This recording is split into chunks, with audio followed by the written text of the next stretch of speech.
Yusuf to present his speech on Independence Day.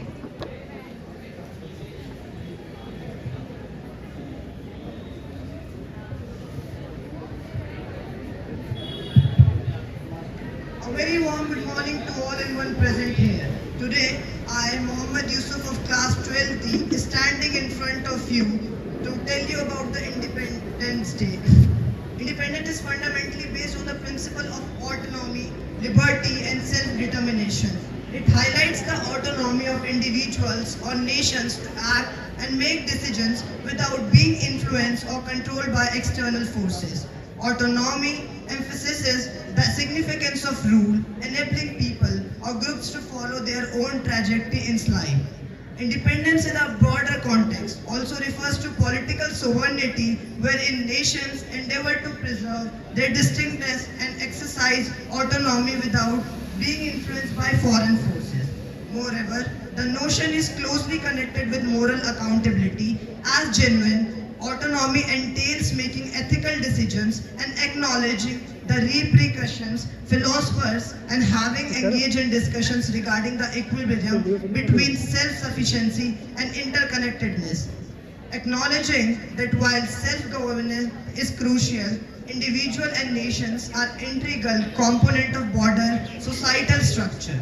Independence is fundamentally achieving by striking a harmonious equilibrium between liberty and accountability, as well as governance and interdependence. The Indian independence movement, despite being well documented, contains other lesser known facts that frequently escape attention and factor without noting at the substantial influence exerted by tribals and Adivasi communities. These people vehemently opposed the British exploitation. The prominent leaders such as Birsa Munda in Jharkhand, Alluri Sitaram Raju in Andhra Pradesh, and Sidhu Kanu in Bengal, leading revolts to safeguard their lands and way of life.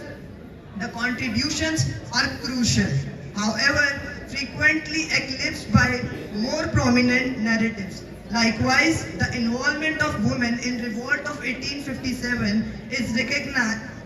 Revolt of 1857 is sometimes inadequately represented. Although Rani Lakshmi Bai of Jhansi is widely recognized, it is important to acknowledge the significant contribution of other women, such as Begum Hazrat Mahal of Awadh and Jalkari Bai, in the initial battle against British rule. Another often disregarded aspect in the influence of intellectual movements. Leaders such as Raja Ram Mohan Roy, Jayotri Phule, and Ishawar Chandra Vidyasagar played a crucial role in converting socio-economic disparities and establishing the foundation for a more comprehensive society, which directly contribute to the wider fight for freedom.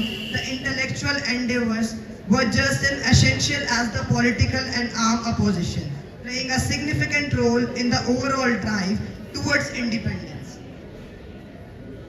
The Indian independence movement served as a significant representation of human dignity, showcasing the tenacity and resolve of a country that resisted centuries of colonial domination.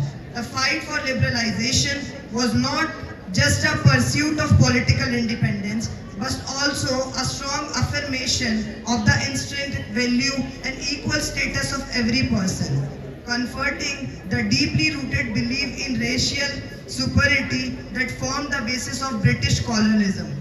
The movement underscored the principle that no notion or race have the authority to dominate another, asserting that every individual is entitled to dignity, autonomy, and the ability to shape their own future. At the core of the struggle was Mahatma Gandhi's ideology to shape their own future, non-violence and truth, which emphasizes the significance of upholding human dignity even during acts of resistance. Gandhi's method of satyagraha, which involved using non-violent tactics to resist this, demonstrated the notion that genuine freedom could only be attained by maintaining moral principles and showing respect for the dignity of both the oppressor and the oppressed. The Indian independence struggle not only achieved the liberalization of a nation, but also conveyed a compelling message to the global community regarding the inherent entitlement to dignity and equality.